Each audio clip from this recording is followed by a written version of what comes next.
ದಸರಾ ಸಂಭ್ರಮಕ್ಕೆ ಮುಹೂರ್ತ ಬಿದ್ದಿದೆ. ನಾಡ ಹಬ್ಬಕ್ಕಾಗಿ ಕಾಡಿನಿಂದ ನಾಡಿಗೆ ಗಜಪಡೆ ಬಂದಿದೆ. ಮೈಸೂರಿಗೆ ಬಂದಿರುವ ಗಜಪಡೆಗೆ ಭರ್ಜರಿ ಔತಣ ಸಿಗ್ತಿದೆ.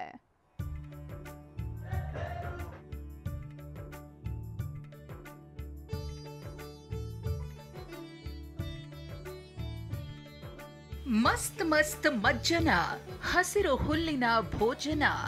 ದಸರಾಗಾಗಿ ಮೈಸೂರಿಗೆ ಬಂದಿರುವ ಅಭಿಮನ್ಯು ನೇತೃತ್ವದ 9 ಆನೆಗಳು ರಿಲ್ಯಾಕ್ಸ್ ಮೂಡ್ನಲ್ಲಿವೆ.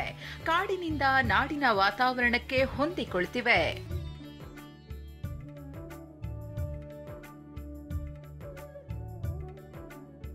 ನಿನ್ನೆ ನಾಗರಹೊಳೆಯ ವೀರನ ಹೊಸಹಳ್ಳಿಯಿಂದ ಮೈಸೂರಿಗೆ ಬಂದಿರುವ ದಸರಾ ಗಜಪಡೆಗೆ ಅಶೋಕಪುರಂನ ಅರಣ್ಯ ಭವನದಲ್ಲಿ ವ್ಯವಸ್ಥೆ ಮಾಡಲಾಗಿದೆ.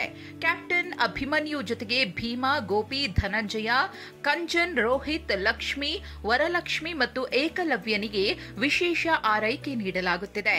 ನಾಳೆ ಅರಣ್ಯ ಭವನದಿಂದ ಅರಮನೆ ಪ್ರವೇಶಿಸಲಿರುವ ಗಜಪಡೆ ದಸರಾ ಮುಗಿಯೋ ತನಕ ಅರಮನೆಯಲ್ಲೇ ವಾಸ್ತವ್ಯ ಹೂಡಲಿವೆ.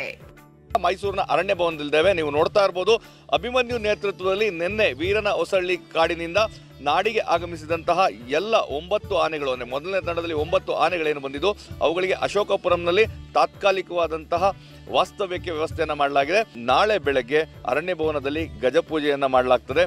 ಗಜಪೂಜೆಯ ನಂತರ ಅರಣ್ಯ ಭವನದಿಂದ ಅರಮನೆಯವರೆಗೂ ಕಾಲ್ನಡಿಗೆ ಮುಖಾಂತರವಾಗಿ ಮೆರವಣಿಗೆಯಲ್ಲಿ ಎಲ್ಲ 9 ಆನೆಗಳು ಸಹ ಸಾಗ್ತವೆ. ಅಂದಹಾಗೆ ಅರ್ಜುನ ಆನೆ ನಿವೃತ್ತಿ ಬಳಿಕ 2020ರಿಂದ ಅಭಿಮನ್ಯು ಆನೆ ಅಂಬಾರಿ ಹೊರುತ್ತಿದ್ದು 5ನೇ ಬಾರಿಗೆ ಈಗ ಅಂಬಾರಿ ಹೊರಲು ಸಜ್ಜಾಗಿದ್ದಾನೆ.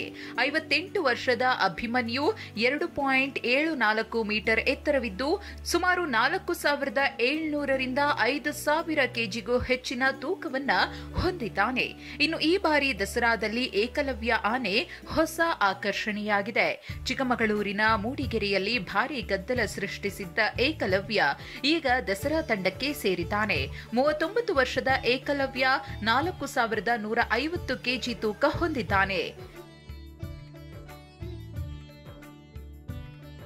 ಏನೇ ಹೇಳಿ, ಮೈಸೂರಿಗೆ ಆನೆಗಳು ಬರುತ್ತಿದ್ದಂತೆ ದಸರಾ ಸಂಭ್ರಮ ಶುರುವಾಗಿದೆ.